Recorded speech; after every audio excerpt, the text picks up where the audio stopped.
Bonjour à toutes et à tous, bienvenue dans le podcast La Sueur, salut Big Rusty. Malheureusement, défaite de Morgan Charrière, la première à l'UFC pour lui, battu par Chepe Mariscal par décision partagée, deux juges qui mettent 29-28, donc un round à l'avantage de Chepe Mariscal, un juge qui met 30-27 en faveur de Morgan Charrière, donc 3 rounds à 0.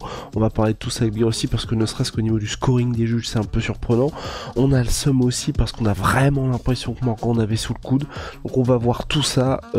Première défaite à l'UFC pour Morgan après ses superbes débuts à l'UFC Paris, donc rien d'alarmant pour la suite de sa carrière, mais c'est vrai que c'est un coup d'arrêt qui est un peu relou. C'est parti, générique. Soit.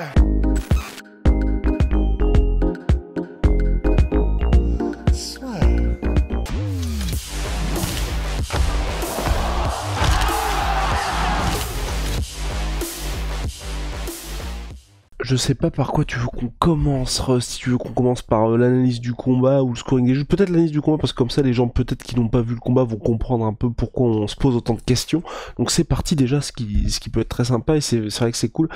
Dans les réactions que j'ai vues là sur Twitter, c'est que les gens, tu vois, ils ont le seum du résultat dans les fans français, mais on a quand même eu un gros fight. En fait, il faudrait que je revoie le combat, mais déjà, le combat était magnifique. C'est-à-dire que dès la première seconde, c'était engagé et ça a été dans tous les domaines du MMA et ils ne se sont pas arrêtés pendant les 3 rounds. Enfin, c'est même au point où, après, à la fin du premier round, ça faisait longtemps que ça n'avait pas fait ça, mais tu sais, j'étais en mode, putain, déjà?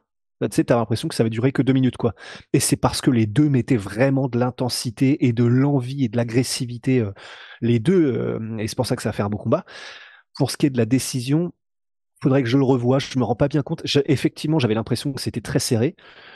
Là, tout de suite, je sais pas pour toi, mais j'ai pas l'impression que ça aurait pu aller à l'un et à l'autre pour moi. Je crois que Morgan était un peu déçu et moi-même, je savais pas comment attendre au moment de la décision. J'étais en mode de mon côté, j'avais un petit peu peur, mais j'avais le sentiment qu'il y avait 2 rounds à 0 pour Morgan, parce qu'en gros, ce que je me disais en gros, c'est que c'était premier round à la faveur de Morgan Charrière, et parce que le round est hyper serré, pour le coup, ça peut aller vraiment à l'un ou à l'autre. J'étais en mode premier round à Morgan parce que pour moi en termes de dommage en fait, ouais. C'est pour ça que je le mets à Morgan aussi. Exactement. Deuxième round pour moi c'est clair, et là tous les juges l'ont mis en faveur de Morgan, donc ça c'est acquis. Et le troisième round j'étais en mode en faveur de Morgan parce que oui, à ce moment il se fait toucher debout, mais comme on en avait parlé en podcast, il arrive à mettre le takedown et hyper en termes d'exécution, lucidité, donc c'est à dire qu'il n'était pas si touché que ça. Mais par contre, et là c'est malheureusement ce que je pense qui fait basculer le round en faveur de Chepe Mariscal pour 2 des juges sur les 3, c'est cette très grosse fin de round de Chepe Mariscal où il arrive à mettre le ground and pound qui met à Morgan. On peut presque se dire ouf, il y a un moment j'ai eu un petit peu peur, donc c'est peut-être ça aussi qui a fait que les juges lui ont mis le 3e round en faveur de Chepe Mariscal. Ouais, c'est pour ça, c'est possible, mais c'est vrai que c'est frustrant parce que premier round, il y avait vraiment une impression de facilité chez Morgan. J'avais vraiment la sensation que debout particulièrement, là j'ai des images en tête où je vois Morgan qui met des coups, c'est ultra clean, ultra propre, bien stable sur les appuis, qui résiste aux amenées au sol. Je crois qu'il y en a eu une au début, mais après il résiste même contre la cage aux amenées au sol de Chepe Mariscal, et quand il est debout, il fait la différence. Moi, c'est vraiment ça que j'avais comme souvenir du premier round, et les moments où il met des coups, j'ai vraiment, tu sais, des espèces de flashbacks où Mariscal, il recule, mais tu sais, comme si on lui avait pété la garde dans Tekken, tu vois. Donc, effectivement, c'est pour ça que, faudra qu'on revoie le combat. Mais, donc, si c'est ça le premier round, et comme le deuxième, ils l'ont tous donné à Morgan, c'est vrai que du coup, c'est étonnant, c'est étonnant. Mais le ressenti global du combat, voilà, fait que ça m'a pas choqué sur le moment de l'avoir à Mariscal, donc à voir. Et puis, sinon, pour ce qu'on peut en tirer, déjà, il est arrivé affûté, mais salement, Morgan. Bon, on parle même pas du flow, parce que le flow de Morgan, c'est en train de devenir un truc qui mérite sa place déjà au Hall of Fame.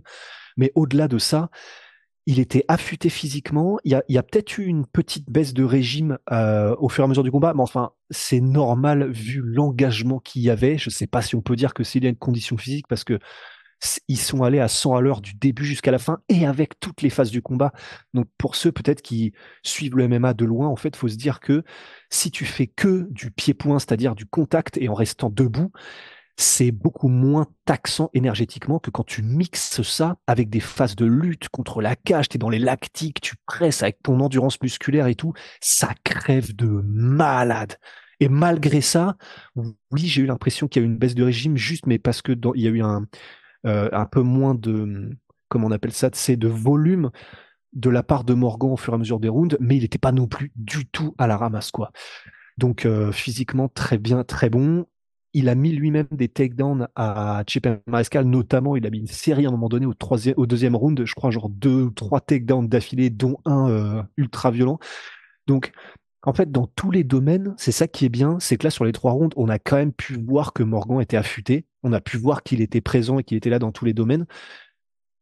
Et c'est voilà, c'est simplement que effectivement il y a cette frustration parce qu'on a l'impression et particulièrement dans le premier round, je ne sais pas pourquoi, mais qu'il en a vraiment sous le pied plus que ce qu'il ne montre en fait. Ouais, exactement. C'est vraiment ce sentiment avec Morgan qu'on a déjà eu lors de ces 2 défaites au Cage Warriors, qui étaient là en 5 rounds, où et même là on voyait vraiment quand c'était dans les échanges que c'était un peu le bordel, c'était avantage Chepe Mariscal, mais sinon quand on était à distance c'était à chaque fois avantage Morgan.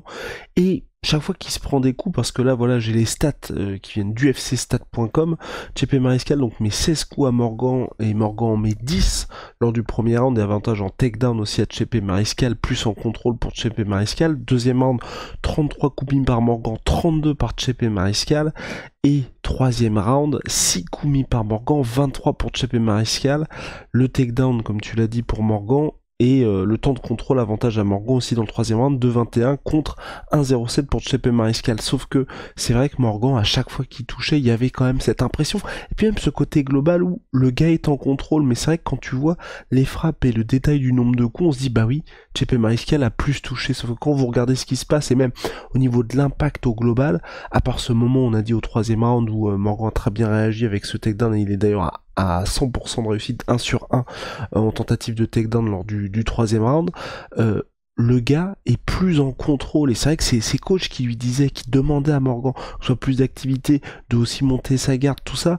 Tu te dis, oui, c'est des choses qui sont importantes du point de vue des juges, mais c'est vrai qu'en étant Morgan dans la cage, à sa place, tu peux aussi te dire, bah en fait c'est bien, là je suis dans mon combat, je suis assis et je vois bien ce qui se passe. Sauf que malheureusement, bah quand on voit les stats, tu peux te dire que oui, le combat est à l'avantage de Chepe Mariscal, mais ça fout le seum parce que on a l'impression qu'il gère aussi très très bien, je trouve, même comme tu l'as dit, en termes de dépenses d'énergie, c'était parce que le premier round, enfin, je dis, il y a un des deux qui va exploser en vol en fait. Ouais.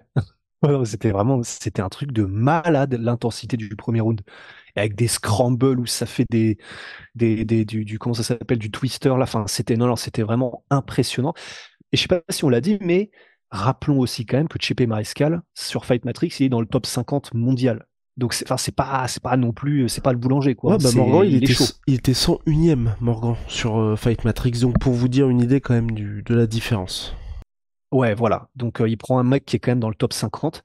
Et en plus, ce qui est pas évident à prendre parce qu'il a un style qui est tellement relou de Chip et Mariscal. Dès le début, tu sentais qu'il voulait mettre la main sur Morgan pour le coller et en gros faire du sale, c'est-à-dire du dirty boxing, le choper, faire des trucs en clinch où tu mets des coups en sortie, des coups juste en sortie de clinch. Tu sais, quand t'es pas vraiment en lutte, mais pas vraiment debout. Enfin, c'est un relou, c'est un brawler un peu, un bagarreur un peu sale. Global pour Morgan, donc on a un Chepe Mariscal qui a cherché le chaos, cherché le bordel, c'est là où il avait du succès, du côté de Morgan qui cherchait à être un petit peu plus, on va KO, dire, CHAOS oui, hein, pour au cas où. exactement, merci Vigosti. Et du côté T'inquiète. de Morgan, quand il est en distance de kick, bah c'était superbe, quand c'était vraiment bien plus posé, il était en contrôle, soit ses front kicks, ses gros middle aussi, bah il a salement fait le taf, et on a vu quand même Chepe Mariscal baisser un tout petit peu en termes d'intensité, mais voilà, au final, 71 frappes significatives réussies pour Chepe Mariscal contre 49 pour Morgan Charrière. On peut aussi regretter, donc c'est pour ça qu'on voulait parler un petit peu du scoring des juges, cette peut-être, mais ça fait partie du sport, j'ai envie de dire, le fait qu'il n'y ait pas une normalisation de mettre plus de 9-9 et donc d'égalité au round par round, parce que comme on a dit, ce premier round, tu peux le mettre à l'un comme tu peux le mettre à l'autre. Pour moi, c'est pas significatif. Enfin, c'est Bah, dur de choisir un gars de manière éclairée, tu vois. ouais, et encore pour moi, comme du coup normalement maintenant les nouvelles notations c'est dommage avant tout, et après s'il n'y a pas de différenciation en termes de dommages causés, là on va aux autres critères. Pour moi en termes de dommages causés, Morgan est devant.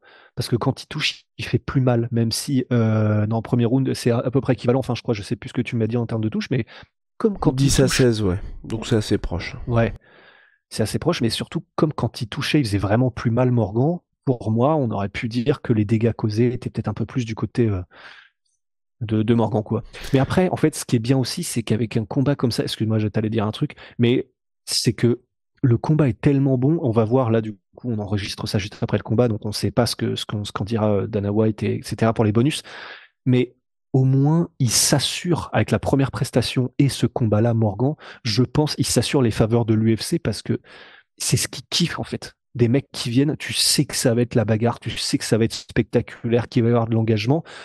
Donc, au final, il a perdu le combat, mais je pense que en termes de ce que l'UFC va le kiffer, comment ils vont le mettre et comment ils vont le mettre bien, c'était absolument pas français ce que je viens de dire, mais t'as capté quoi. On a tous capté. Et au final, voilà, le seul truc, moi, que je ne cesserai de, de questionner du côté de l'UFC, même du MMA au global, c'est voilà, on a 3 juges. Ils ne sont d'accord que sur le deuxième round où tout le monde le met à Ouais. Morgan. Sinon, c'est complètement différent de part et d'autre. Il y a donc Adelaide Bird, qui est quand même bien connu du MMA game et de la boxe, qui met 3 rounds à 0 en faveur de Morgan. Les deux autres qui mettent 29-28 pour Chepe Mariscal. Enfin, ça vous donne une idée. Enfin, pour moi, je serais toujours surpris par ça. Donc voilà, malheureusement pour Morgan, c'est très relou cette défaite. Je sais pas ce qu'on peut faire après ça parce que c'est Chepe Mariscal, en vrai ça devait être une rampe de lancement, hein. C'était pas un combat qui était ce qui était intéressant avec ça pour moi et à mon sens c'était bon bah les débuts de Morgan à Las Vegas et ça devait permettre une vraie grosse montée en puissance pour l'UFC Paris. Là je sais pas trop, est-ce que pour toi tu fais comme si il y avait eu le résultat escompté, on avance avec un nom qui est intéressant pour Paris, ou au contraire, tu vois, si tu te mets du point de vue l'UFC, tu rétro-pédales un petit peu. Bon, en vrai, je pense que du point de vue de l'UFC, j'ai presque envie de dire peu importe, dans le sens où ils savent qu'ils ont une star en France, ils savent qu'ils ont quelqu'un qui amènera, qui fera parler, qui créera de l'engouement, qu'il gagne ou qu'il perde en fait. Là, enfin, tu sais, j'ai presque envie de dire, ce qui est bien avec Morgan, et je me souviens qu'il le disait déjà il y a des années, c'est que, enfin, c'est un peu en mode Pride, c'est-à-dire que, enfin, l'organisation japonaise, c'est-à-dire que il fait partie de ces combattants où peu importe qui gagne ou qui perde, comme il y a du spectacle, tout le monde est content en fait. Donc c'est quand même mieux s'il gagne plus qu'il ne perd et à l'UFC parce que voilà, il fonctionne quand même avec les résultats, mais en soi, je sais pas si ça impacte beaucoup parce que je pense il le voit comme du coup un mec qui dynamite un petit peu une carte et qui est capable de faire parler et de créer l'événement juste en étant lui-même tout seul sur une carte, quoi. Donc à suivre pour Morgan, on a hâte de le revoir, et puis c'est vraiment toujours ce truc de, voilà, comme contre Vucenic, comme contre Hughes, et puis maintenant contre Mariscal, on est à chaque fois tellement proche d'avoir la victoire pour Morgan et être dans des combats où c'est vrai qu'il est contre des mecs hyper durables, donc de se dire ouais mais le gars il aurait peut-être pu peut-être un peu plus accéléré par moment, ouais mais si vous finissez pas le gars et qu'il est toujours là, vous vous mettez potentiellement dans une situation très très très chaude, donc c'est ça qui est extrêmement compliqué, et c'est vrai que là quand on regarde le combat, c'est dur de se dire là où Morgan a pu agir différemment, tu vois, en termes d'activité. Ouais, c'est sûr. Après, ouais, je sais pas, je sais vraiment pas. C'est parce qu'il était quand même incisif au premier round et puis il faisait quand même mal.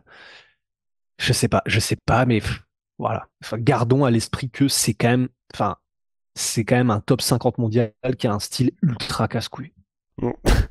Ça sera le mot de la fin pour Samir Hosty. Et concernant Nora Cornell, Cocorico, superbe victoire par TKO pour Nora Cornell qui passe à 2-0 à l'UFC. Et franchement, bah, pour la suite, c'est de très bon augure. Ah bah d'autant plus que l'UFC de toute façon raffole des finishers et des finisheuses et donc là d'arriver comme ça et de mettre des body kicks de la mort pour terminer j'allais dire son boug comment on dit au féminin je sais pas pour terminer sa vas-y Je, je sais pas je ne sais mais en pas, tout je ne cas sais pas, on va pas aller ouais là-dedans. En tout cas, elle on a va pas terminé s'aventurer Melissa Dixon. ouais voilà et donc enfin c'est pour ça que c'est bon aussi pour l'UFC de se dire que t'as quelqu'un là.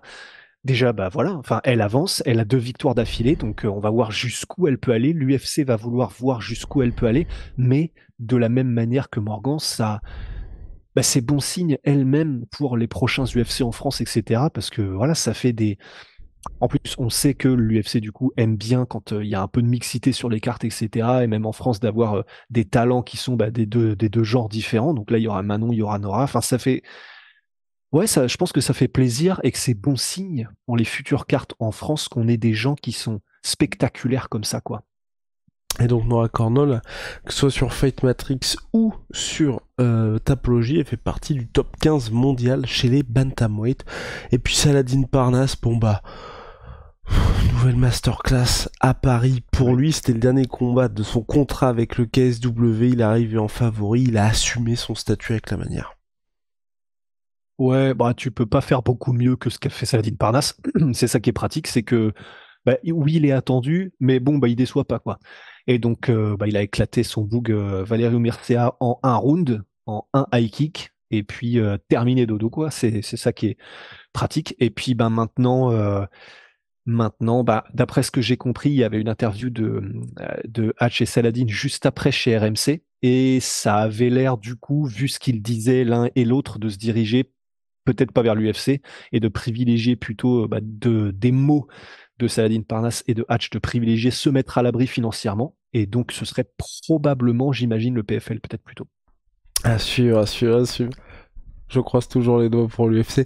Mais vous savez, c'est aussi ça le jeu. Pourquoi on dit ça avec Russ par rapport à la différence UFC PFL, c'est qu'en gros le PFL paye beaucoup plus en début de, je vais dire pas en début de carrière, mais en début de signature au PFL, alors que l'UFC, vous voyez tous, grosso modo, les mecs commencent avec les mêmes contrats, à part de rares exceptions comme par exemple Michael Chandler qui arrivait avec son statut de superstar du Bellator, ou Michael Venom Page qui était aussi courtisé par le PFL, mais sinon dans la grande majorité des cas, vous arrivez avec un contrat classique et vous êtes obligé de faire vos preuves combat après combat avant d'avoir les très gros salaires. Une fois que vous atteignez les sommets et avoir aussi cette manne du pay-per-view, c'est l'UFC qui est l'organisation et de très loin qui permet de se faire le plus d'oseille.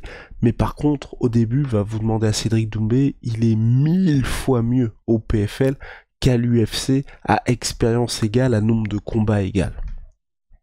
Et donc, de la même manière, peut-être que Cédric Doumbé, on va voir en fonction de comment est-ce que les carrières avancent.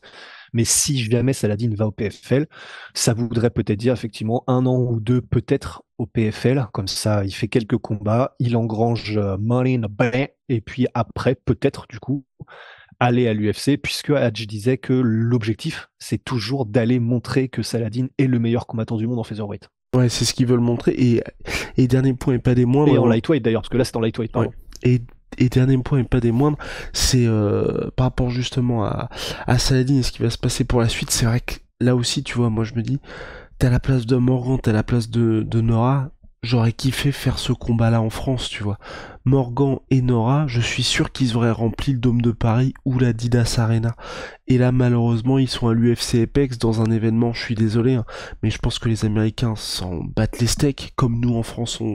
Nous, on a regardé le combat uniquement pour Morgan et Nora. Le main event, je pense que tout le monde est allé se Ouais, coucher on va après le aller se combat de recoucher là, Morgan. hein. Voilà, Moi je vais me recoucher, hein. exactement. Donc, et je vais dire les Américains pareil, peut-être presque parce que Allen contre Chris Curtis, bon, à mon avis, Ouais. les mecs qui ont envie de regarder ça, il y en a pas 36 000. Et c'est ça qui est dommage avec l'UFC, c'est qu'avant d'avoir ce statut de superstar, je veux pas dire qu'ils vont pas vous considérer, mais vous n'allez pas avoir ce que l'UFC, enfin ce que le PFL ou même le KSW peut vous proposer, à savoir voilà, Saladin a été main event, il était chez lui à Paris, c'était une superbe soirée. Cédric Doumbé, bah, il voulait faire Bercy, il fait Bercy.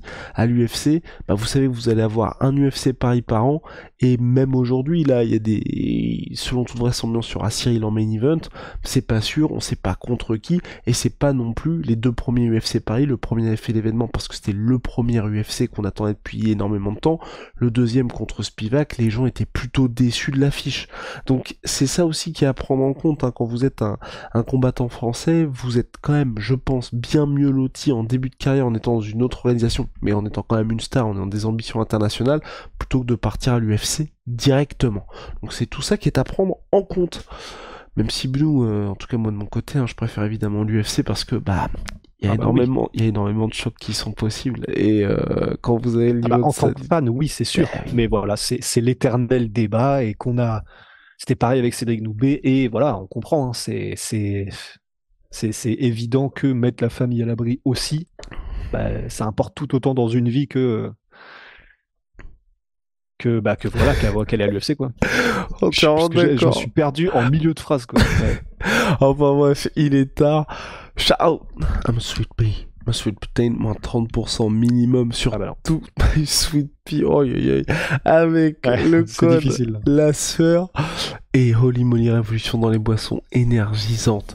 Moins 5 € sur votre première commande avec le code la sueur 5. Et si vous avez déjà commandé chez eux, moins 10% avec le code la sueur 10, que ce soit pour les boissons énergisantes, boissons de réhydratation ou thé glacé. On se retrouve très vite. See ya.